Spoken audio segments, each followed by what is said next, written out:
Thank you so much for. How do you define organization culture as the employee engagement? See, when it comes to culture, I think it's the same when you take your personal and your family, or when you're working in a group and an organization. It's all at the same level. How do you build culture? Culture is something which is a set of practices being followed over the years, right? And this typically comes when the set of practices comes into picture when there's a set of values being defined, there's a mission, vision to an organization. It's as good as when your family, your parents teach you a set of values. Why? It's because a child should take a right way. He should be a good citizen to a country. It's the same way with organization. And we'll talk about employee engagement is one of these. How are you going to have the employee engagement when the person in a remote basis? How do you have that kind of? I would like to know about it. That's actually a good question. So when we were talking about culture and engagement go hand in hand. What is engagement? At the end of the day, your employee should be happy working with wherever he is working, right? How do you make him happy? You have to build in a positive working culture so that your employee is happy. There are a lot of things might employee expect. So for example, a generation like ours is more different from a generation of the recent one. Gen Z is what we call them. Their expectations from work are quite different. For example, me, when I started working, all I wanted is earn money, ensure my family is happy, I can afford my expenses, etc. But now, when a Gen Z started working, it's not just about money. They also see about, is there anything I can do in terms of learning? Or is there anything which I can do new every day? And is there anything where I can get promoted? I need to see my career ladder. So after certain years of experience at this role, is there an opportunity to move to a different role after certain years?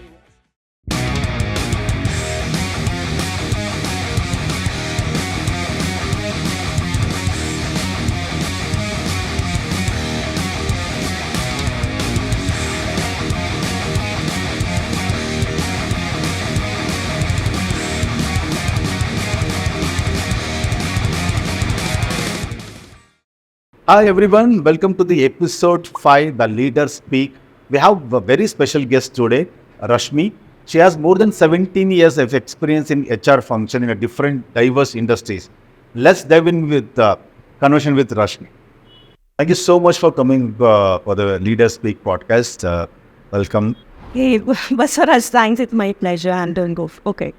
You have so much of the experience, right, in HR. I want to know before that, just talk about your personal life, like where you born, what is education, what family, just back. I want to know that personal life. Sure. It's my pleasure to introduce myself. So, I've been born, raised Bangalorean. So, Oh, it's Bangalore. yeah, proper Bangalorean, speak Kannada, did my education, everything here. Never been outside Bangalore, fortunately or unfortunately. Okay. So, I come from a very humble beginning. So, my grandfather was into government, he was into education department. Oh, And my father was used to work in a private firm and now is retired. He's 73 now. So we are only 2 daughters. During those days, we never had any education counselor or nothing. I did my schooling in St. Anne's, a private school, and then I moved out. Didn't know what to do next. I always wanted to be an electrical engineer, but unfortunately I couldn't because, as I said, my father was used to work in a small private firm. He couldn't afford 2 education at the same time. Okay. And my sister and me, it's just 2 years difference between us. that's true. She was the one who cleared PUC first, and then she wanted to move into engineering or medical. And then when my turn came in, my father couldn't afford one more engineer or a doctor at school. So what he suggested is, let's do a diploma, and then something which is more relevant for girls to do, where you can take up administration operations job. So I was pushed to do diploma in secretarial practice, Oh, which is a well-known course then, but now I don't think so anybody know about this Yeah. course. So after that, then I started working at a very early stage. Right after my diploma, I started working in a lot of small firms. got it. BPO was a boom that time. So anybody who completes graduation, that's the easiest job to afford Correct. to. That's those, yeah. Finished my diplomas. Parallelly, I started doing CA, Chartered Accountant. Well, I finished my foundation in Chartered Accountant, then realized it's not for me. That's not my cup of tea. And I couldn't afford to sit for hours together studying library. So I gave up on that and started doing bachelor's through correspondence through distance education. At the same time, I used to, hop jobs to job and didn't know what to do. They were on Sign. So I just started working. I did couple of call centers later. And then what made me change is one of my college friends joined. It's a very well-known BPO at that time. Now it's being taken over by started in the year 2005, if I'm not wrong. I started as a call center agent, a customer service executive, very, English Larry word. Did all kind of shifts, graveyard shifts, early morning shifts, and this shift started taking a toll on my health. Did this for 1 year, and then I said, I can't do it anymore. I started putting on weight, and I just had 1 minute in 24 hours. Oh, And my sleep hours was like around 6-7 hours. And this 1 minute is at a very odd time, around 11-12 p.m. That's when I start my shift. Before shift, I have this meal and then do the work, come back and go to bed. oh, So this used to be my routine for almost a year. okay. Then what made me change is like I said I can't take up because there are a lot of health issues. I couldn't sleep, I couldn't eat, and I started developing thyroid, etc. So doctor advised not to do this shift, especially for girls who can't afford and you need a regular sleep hours, you need regular meal hours, etc. Then I walked to my manager and said, you know what, it's not happening. I can't work in the shifts anymore. It's okay, I'll quit and look for a day job. That's the time the attrition was quite high, in particular to our team. And it used to be almost, you can't believe, 50% attrition free. Oh, 50%. Yeah. And my manager called me, you know what, Rashmi, don't, leave the company. You look for other jobs within the company. That's very new internal job posting which started, and it was very new in most of the organization. I just started applying, and then there was one thing which probably my fate also. It's called as employee care, HR shade service per se, and that is more like a back end of HR. So there's a set of HR people who sit in the front, they advise employees, they talk to managers, leaders, etc. But we were in the back end where we actually process their request. It's more like, again, a call center probably for an HR people.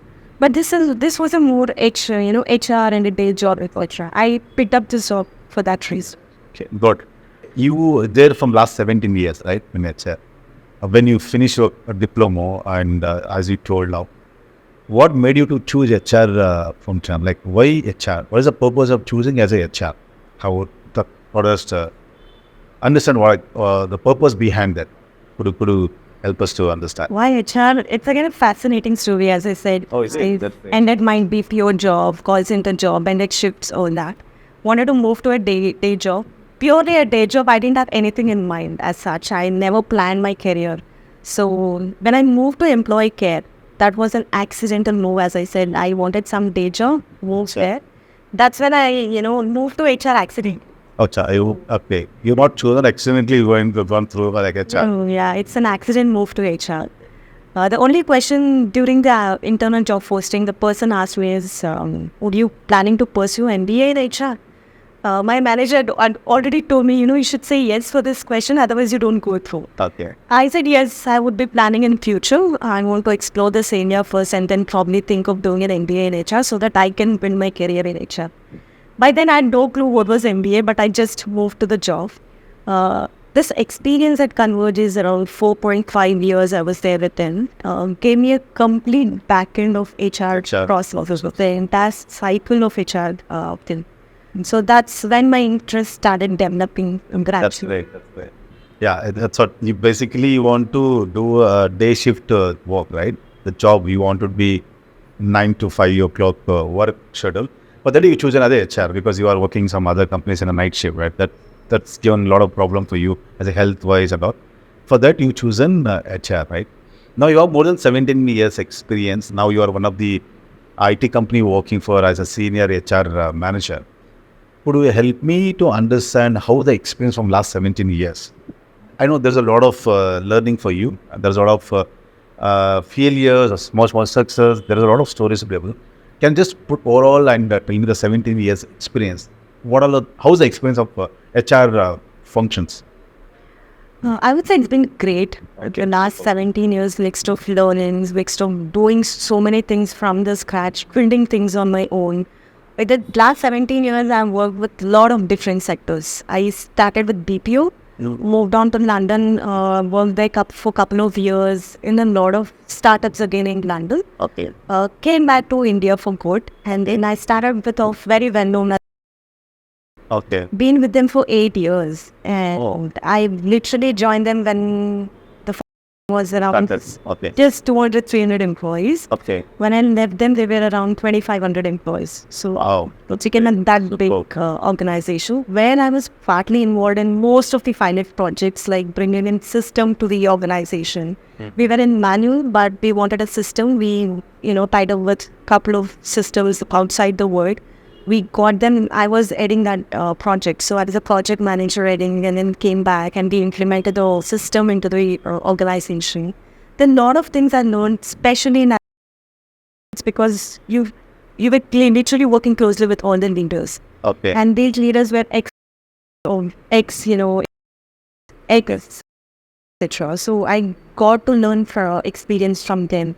So that made me actually believe in me. I'm a people person and I can do something different in it. Super, Rashmi. That's great. You talk about system and process because when you join that time around 200 employees, then when you have done more than 2,500, you want to highlight any one particular system or process you implemented and that has changed the overall of the process what you set up in HR. Could you share with that one? When I joined in HR, most of it was manual, like Excel sheets. I still remember I had filled the form, filed it, putting in a file like a government office. Okay. And those files are still maintained, and we had a separate room for file recording. Okay. So that was the system when I joined, and we still do it to some extent. Okay. But during the course, I think around 2-3 years we started thinking when we are planning to grow, when you're planning to scale, this might not be the ideal thing to do, right? Having paper, filing. That's, after certain years of time, the paper also get, destroyed, etc. We wanted to bring in a system, though it's a foundation, we have to be a little mindful of the expenses also we do, right? So every rupee spent, there's a child who can have education in this rupee. That's the motto we actually follow in foundation. Yeah. So when we were thinking of this, we actually invited a couple of, external vendors who provide this kind of process.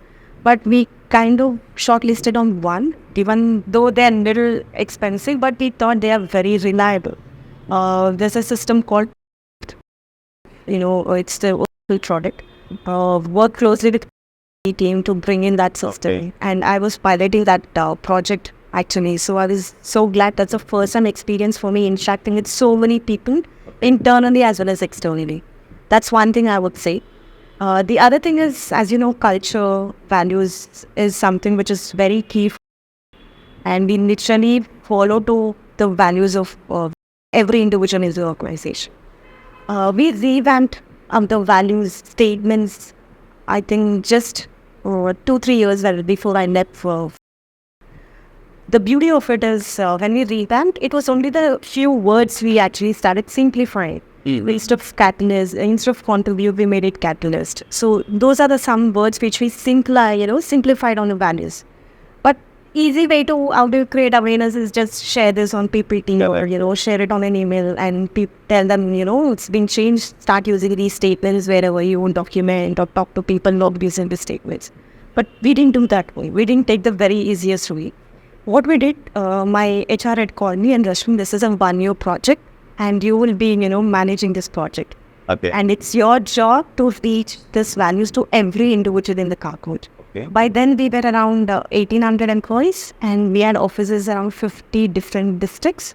And Do you mean the 15 district? 15 in Karnataka only or over no, across India? we had 8 states, 9 states. All put together 50, that's okay. All 8 different states and 51 districts where we were present. So our job is to reach out to every individual in the organization and tell them these are the values and tell them with examples of case studies around these values.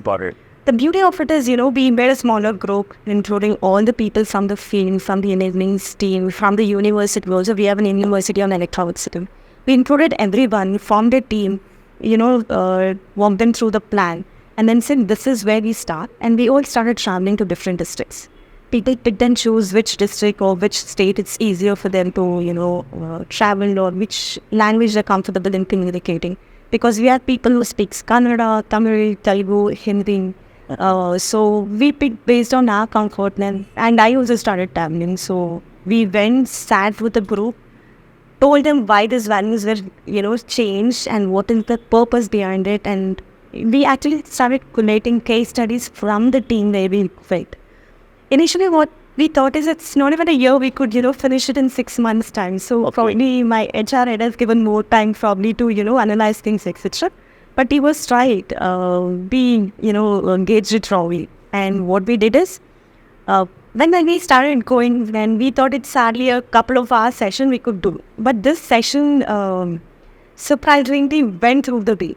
Wow. And it was such an interaction session. So I still remember those experiences of we traveling, talking to local people, explaining the values, getting examples from them, converting them into a case study. We had a lot of documentation by Taiwan, sharing this case studies with other states, etc. So this is something which I can't forget. Yes, definitely. Because these are like system and process what put in numbers. But what I felt is after the conversation, you're more into people person. See, that's very important and one of the very qualities of any HR. And if you should be more people person rather than only system and process, because that makes our job is very, very easy. What I thought this is very important for any HR person. Thank you so much for sharing that one. In any organization, organization culture and employee engagement is very, very important, because that's what you go to focus more on employee happiness. As a HR manager or HR department, how do you define organization culture as in the employee engagement? See, when it comes to culture, I think it's the same when you take your personal and your family, or when you're working in a group and an organization. It's all at the same level. How do you build culture? Culture is something which is a set of practices being followed over the years, right? And this typically comes when the set of practices comes into picture, when there's a set of values being defined, there's a mission, vision to an organization. It's as good as, when your family, your parents teach you a set of values. Why? It's because a child should take a right way, he should be a good citizen to an, country. It's the same way with organization. When you hire a people, when we do a culture fit interviews, we make sure, you can't expect a person to follow our values at the very first day. But at least we make sure this person is okay or can be aligned to the culture what we are talking about, right? We interview on like-minded people. Are they flexible? Are like-minded? Are they open to, practice the kind of values or, culture we have in an organization? The culture is not just an HR responsibility in an organization, right? Maybe it's a vision of founder also, vision of the CEO also. Everybody, I mean, even an employee for that matter, even the employees are part of, of the culture building process. So it comes from a top down, or it could be from a down top. So when it comes from a top down, you know your values, and leaders know what is the values are, what is the kind of practices we need to follow, etc. So that's when your employees will see, and then, consciously or subconsciously, kind of practice those practices what's been in the organization. I'll just give you one light example, right? Okay. When you're married, you two are both different individuals. You both come from a different culture. Love marriage is very difficult, right? Because that's different kind of completely different culture. When a South Indian person get married to a North Indian. Same thing happened last one of my podcasts. She was she's from basically Bangalore, and her husband from North India. There's two, I told the movie Two States now. That's totally, the culture will be totally different. It is. Yeah. So even with me, for example, though we belong to the same state, Karnataka, but I come from more of a southern Karnataka. My husband is from a North Karnataka. Even North Karnataka. Okay, so even then we have a differences in culture, differences in practice. Probably the first initial years, it's a little difficult for us to, work together, understand, compromise. All that is difficult. But over the years, when you see, subconsciously or consciously, we've been literally the same person. So the next minute what he does, I know. The kind of decisions we make, we know. Both the decisions are the same. The kind of things we buy for the house, the kind of things we tell our child, it's all the same. Why? It's because we've been working together. We've been in a relationship for a longer time. The same thing, replicates in the organization as well. when you see a person with 6 months experience in an organization and as compared to a peer person who is in the same organization for 6 years, 8 years, 10 years, is different. So what happens when the person joins in an organization, there's a system called buddy system or a mentoring system. It's not just talking about work to a new person, it's also about telling them what is our practices, values, culture, etc. This have been easier when we used to work in office, when we meet people in person, etc. But now again, the challenge is post-COVID, most of us are practicing working remote. So that was one of the biggest challenges for HR, I would say personally, because never been work from home as an HR before COVID, right? We've been in office all the time, and practice of working from home is something very new terminologies. They're not used to that kind of culture. Basically. It's a very foreign culture, I would say. I heard a couple of companies, they had an option earlier, before COVID only, that you can have a work from home options, but not after the COVID, there's a totally change. We did. For example, my husband used to still works in Accenture. For him, work from home has been a routine. For him, before COVID, after COVID, there's no difference. The reason for that also is because his team is segregated and their team works from different countries, different parts of the world. So for him, the need of going to work was never been an option at all. So he's been working from home. In a way, it's been an advantage for us. But as an HR, I never been work from home. So post-COVID, everything changed. For example, as simple as welcoming a new employee, onboarding, right? We used to do in person. We have a smile on our face, welcome him with the flower bouquet, do the onboarding, training, going through all the documentation, etc. was so simple in person.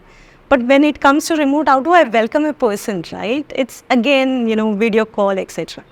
There's a little compromise, but we have learned how to work in remote as well. But when it comes to culture, it's still a challenge. It's because I don't see people, and every departments have a different culture in practice because they work in silos. They don't see the leaders in, day out. They just talk to the manager, and whatever the manager practices, that's been the same culture being, got into the team members as well. So it's been a little difficult, but how did we overcome this in my last 4 years of working remote? Constant communication, right? We talk about everything and anything. We talk about same thing to leaders. We talk about the same thing to employees. Having that clear and transparent communication helps. And not just that, we also encourage leaders in the organization to talk to employees quite often. It could be through town hall. It could be through global meetings. It could be through...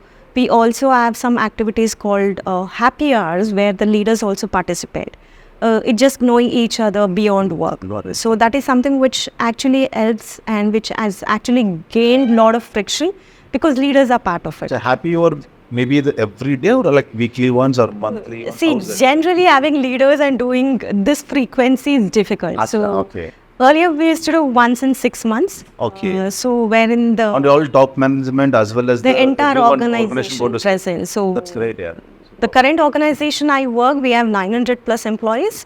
Even in this organization earlier, we used to do happy hour of once in 6 months. Even the CEO of the organization participates. So which is something, I talking to a CEO beyond work. Probably this actually... You can express anything in that particular 1 hour or you have some agenda for that, like normal? The agenda is very loose, flexible. This is more to have fun, knowing each other beyond work. As simple as, I'll just give you an example, like we do an introduction. General introduction is, I come with X years of experience, my role is this, I report to so-and-so person. But in this happy hour, the introduction is quite different. You tell your name, you tell which department you belong to, and at the same time, you talk about one fun fact about you. Even the CEO does this introduction. So this way, we actually know what is their interest areas, what do they do beyond work, what actually they do on a weekend. How is the family? What's his interest areas like in sports? For example, we were doing this happy hour very recently with the HR team again. I had been working with this person for close to 6-8 months now. I only know about her at work. But when we did this happy hour, we all sharing what is a fun fact about me. I mentioned I like binge watching over the weekend. So, right? And this person said, Rashmi, when you're binge watching, I start watching a movie. Especially when I start watching a movie, 10 minutes, 20 minutes down the lane, I go to sleep. So I don't know what happened in a movie. So this is just a fun fact, and knowing this makes me more comfortable talking to a person. Connectivity Yeah. is going to happen. That's with the fellow member or the employer. That's true. And you talking about you very challenges was there when remote places work, right? Right. And when you talk about culture, and this is also one of the very important for the HR person, how are you going to communicate with the remote people who work in work from home concept? But and when we talk about employee engagement is one of the role. How are you going to have the employee engagement when the person is at remote places? How do you have that kind of things? I would like to know about those things. That's actually a good question. So when we were talking about culture, culture and engagement go hand in hand. What is engagement? You, at the end of the day, your employee should be happy working with wherever he is working, right? How do you make him happy? You have to build in a positive working culture so that your employee is happy. There are a lot of things might employee expect. So for example, a generation like ours is more different from a generation of the recent one. Gen Z is what we call them as. Their expectations from work are quite different. For example, me, when I started working, all I wanted is earn money, ensure my family is happy, I can afford my expenses, etc. Right? But now, when the Gen Z started working, it's not just about money. They also see about, is there anything I can do in terms of learning, or is there anything which I can do new every day, and is there anything where I can get promoted? I need to see my career ladder. So after certain years of experience at this role, is there an opportunity to move to a different role after certain years? So this is what they ask on day one when they join.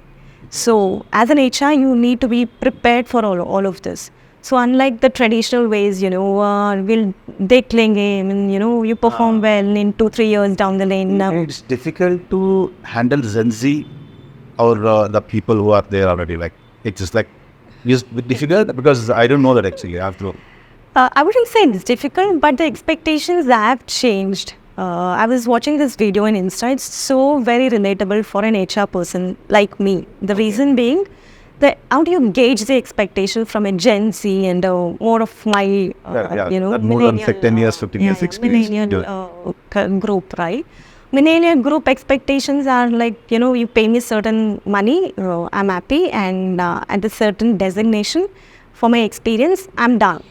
But at a Gen Z, even if I give him more money as compared to the market, even if I give him more designation as compared to the market, they're still not happy. The reason I wouldn't say that they are wrong, but their expectations are different, which is quite true at the moment. For example, in any startup, I've been working in startup for last 3-4 years now, and this is a company is a little bigger than a startup, I would say. What they expect is work-life balance, and what they expect is learning opportunities. What they expect is growth opportunities. Yeah, and what they expect is I need to do something new every day. I can't do the same thing what I was doing 3 months, 4 months down the lane. Our expectation was not like this, which is good. We never realized 100%. as a millennial, which That's true, 100%. is good. I wouldn't say that's the reason I'm saying they're not wrong, but the market is like that. So, for example, if I'm doing a certain working on a C language for a couple of years as a developer, probably I don't like to use that language anymore because there's a new language in the market, and my learning is real. When I compare to the market, is not that great.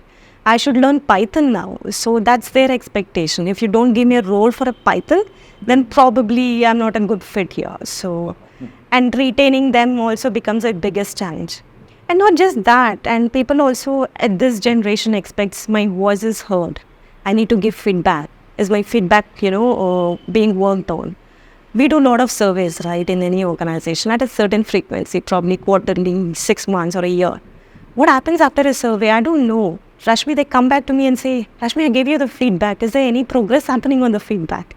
So this is the kind of questions Gen Z asks. I wouldn't say it's wrong, it's true. What are you doing after taking a feedback, right?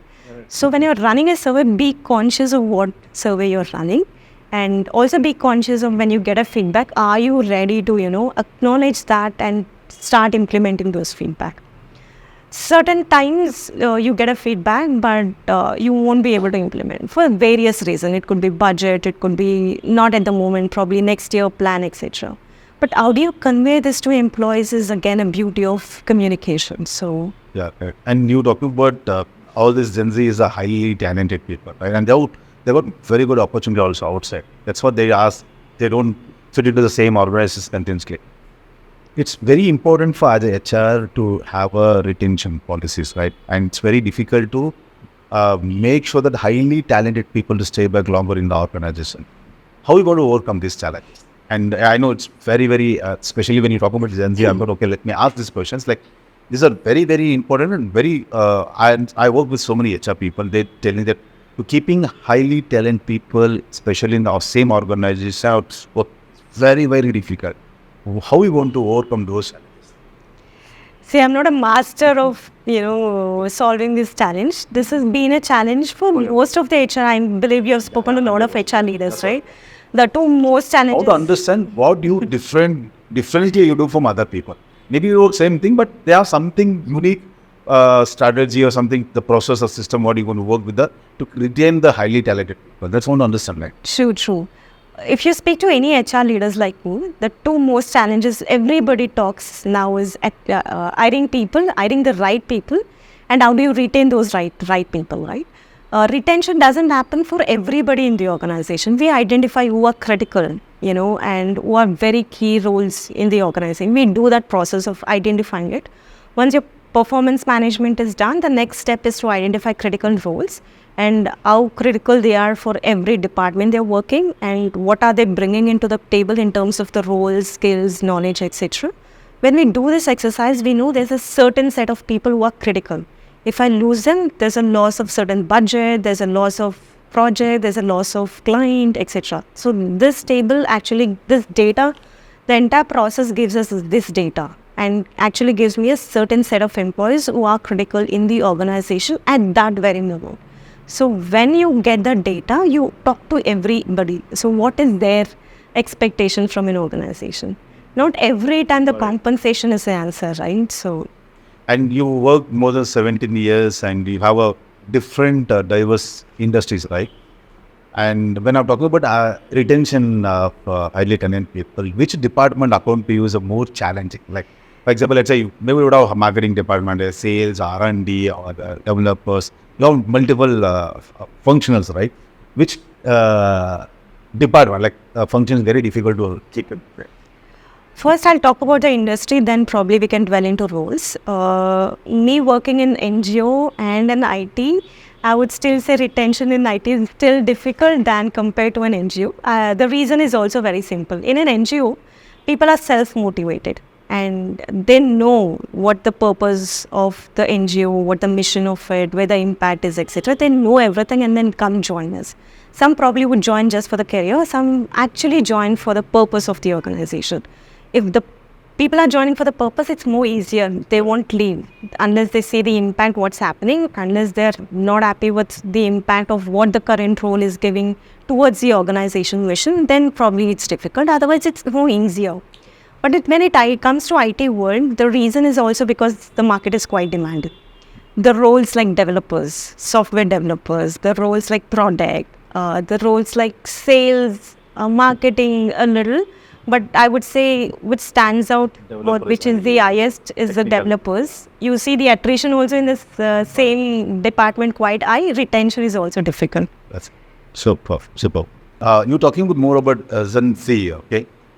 And when you talk about Gen Z, that career growth is also very, very important.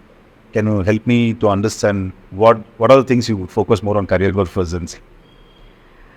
So, for example, when I join as a software engineer, I'm just giving an example, not me as a person. Okay. So, if I join any organization at an associate level, associate software developer, I would expect something to be learned in that working space. And after 2 years, I don't want to be an associate. Okay. I want to be a software engineer. And after 1 year, I want to be a senior software engineer. And after a couple of years, I want to be a principal software engineer. This is what the expectation from Gen Z. So as an HR, it's also my responsibility to tell them there's a certain criteria at every level, right? For example, associate software level engineer and a principal software engineer might not come with the same skills, knowledge, etc. There's a certain set of skills which is required for a principal. So my job as an HR to tell them these are the expectations we have from this role. And it's not just the years of experience. It's also, what they talk, what they say, if they're able to manage people, etc. And when I do this career ladder also, it's also a question of inclusivity. So should I only talk about a male gender? Should I only talk about female gender? Okay, what do you mean by inclusivity? Inclusive is something giving opportunity, a fair opportunity for everybody in the organization, Okay. right? So for example, I can't just concentrate on genders. I need to also concentrate on people who are less, less capable in terms of physical. For example, who is blind, for Okay, example, got it. who is handicapped. Okay. So I could give you a couple of examples. Even when this word was not in the market or not very talked about, it's my school days example. So I believe I was around 5th or 6th standard. This school, since it's a private school, and they were people coming from outside Bangalore also coming to study because of transferable jobs, etc. There was this one student of mine, I still remember his name, called Prithvi. I don't know Prithvi. if he's listening to this video, probably he might relate to his story. Definitely. So he is from Delhi. He moved to Bangalore because of his job, because of his father's job being a transferable job. And he had no knowledge of Kannada. And as you know, Kannada is a key language in, Bangalore as a Karnataka state, right? Even in private schools, even those days. Okay. And it was a mandate. There's no option for him to opt out from Kannada. So then my Kannada teacher, what she thought is around 4th, 5th standard, you would already started writing long stories, reading textbooks, stories and big answers, etc. Right? But this person has no knowledge, zero knowledge in Kannada. But my teacher, then I'm talking about around 25 years back, she actually made a special class for him, started teaching alphabets in Kannada. So that, he is also feeling included. Teacher never gave up saying this person doesn't know, the student doesn't know Kannada, we can't help, let him sit in first standard, learn alphabets. No. Even then, I'm talking about 25 years, the inclusivity was not in picture at all.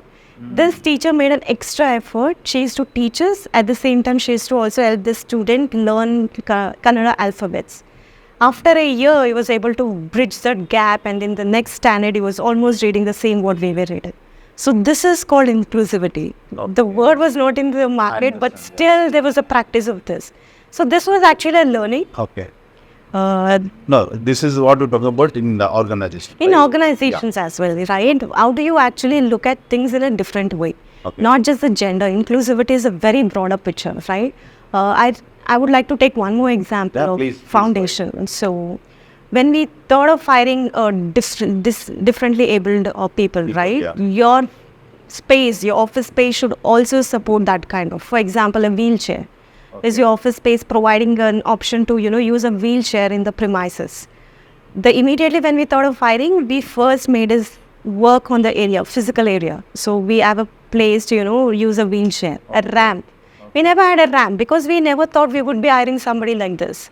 When we thought of inclusivity, when we thought of giving an opportunity for different people, we first made our office more suitable for everybody in the organization. We didn't know whether we are going to hire a person or not, but No, when you talk about hire, like, do you have any, as a company prospects, like, so much a percentage how to hire these kind of people, or they have any rules and regulation from the government, do you have to take these kind of people? There's no kind I of think generally there's no compliance, I would say, in gender, but as an organization, as a have leader, we need to be a little conscious. That's good. There's always been a complaint at top. We hardly see any women leaders, right? It's even now it happens. For example, in Wipro, there's only 2 to 5% of the total population in the leadership team, right? I had this question asked to my HR head. We were doing one session for Wipro private employees. This was exclusive for leaders. And to my surprise, I think this was a group of 30, 40 leaders coming across the globe, staying here, wanted to know more about foundation. Out of 40 people, I could hardly see 2-3 women leaders. No, out of 50. After 40 or 30, 40 people, right? This is quite disturbing for me as a woman. No, 1%. As a woman, I don't see myself, my gender representing in leadership team. This is quite disturbing. Probably in future, I might also not reach that level, right? There are various other factors to it why women not choose the leadership team. But as an organization, are you giving that platform? Are you giving that opportunity for women also to move to a leadership, role? Yeah. Not just a leadership role. You always, as an HR, my data always talks about gender at every level. So are we having an equal representative from both the genders? Are we having equal representative even from a third gender? Third gender is also started, and some of our organizations are in a third gender. Correct. So are we also giving opportunity for them at every level? So this is a constant, I would say, fight in any organization. So we also be consciously about being promoted, but at the same time ensure this person is qualified to be promoted, not just because of gender they're getting promoted. At the same time they're qualified. Look at holistically, not just at one aspect. So yeah, that's the. As you know, HR function is one of the major roles going to play in any organization, right? Apart from other department. As a HR manager, it's very important to be that how do you want to stay updated in things? There's a lot of changes happening to you. How are you going to be updated as a HR? See, there's a lot of opportunities for an HR if you really feel you want to be updated, or if you want to stay in the same organization setup. It's up to every individual, right? As a person, me, how do I stay updated with all the HR trends? For example, now layoffs has been in the discussion. AI has been the discussion. Correct. How do you actually bring in AI into HR, processes? Those are things which you need to understand. So there are a lot of forums. For example, I give talks in college. I do a study. I do research myself. I've been part of a lot of forums. I've been part of some of the communities in HR. For example, on LinkedIn, there are a lot of groups specifically for HR. And there's a group on Slack, which has been recent trend of using Slack as a communicator, right? There's a forum which has 20 to 30,000 people in HR across the globe. So there's a lot of discussions which happens around that. There's a lot of sessions which is being organized by the community. So this is a way you actually stay updated. Not just in terms of one country, I can actually learn trends of different countries in the world. So this is how you actually stay updated. Okay, that's great. Yeah, it's great that you've given so much of examples, so much of different stories to understand how the HR functions runs basically. And let me ask you that, what your future, like what do you want to do? Like I know you was there from 17 plus years in HR. What is your next future plan? Oh, there's a lot way to go. It's just 17 years. It's just a number. I generally don't go with numbers. I generally rate myself in terms of experience, knowledge, what I'm actually, learning through the experience I come with. I'm an HR who generally believes in a standard motto, which is fair, simple, and, which is sustainable and also scalable. So the kind of organizations I've been working, be it a bigger organization like an NGO experience, or be it a startup, or be it an IT industry where I'm working at the moment, IT product industry, right? There's always a question of people asking you what kind of process you would like to implement, what kind of, procedures you would like to implement in the organization. I would simply tell them, anything I'll bring into an organization, it has to be fair to everybody, and it has to be simple to be followed to everybody, not just me as an HR. For an entire organization, it be internal, external, leadership team, employees, etc. It has to be very simple. Right. And it also needs to be sustaining. For example, now I have an employee strength of around 900.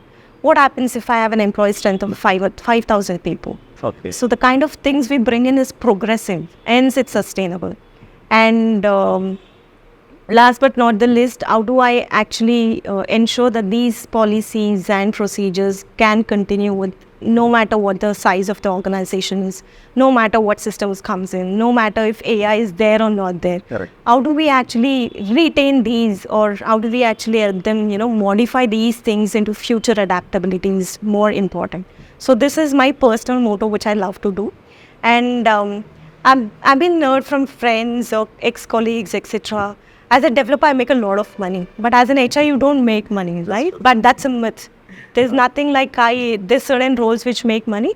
But if you see my journey, I myself have, not just financially, in terms of learning, in terms of knowledge, in terms of experience, I'm very rich, I would say. So there's opportunity for every individual out there. It's upon every individual how to make it.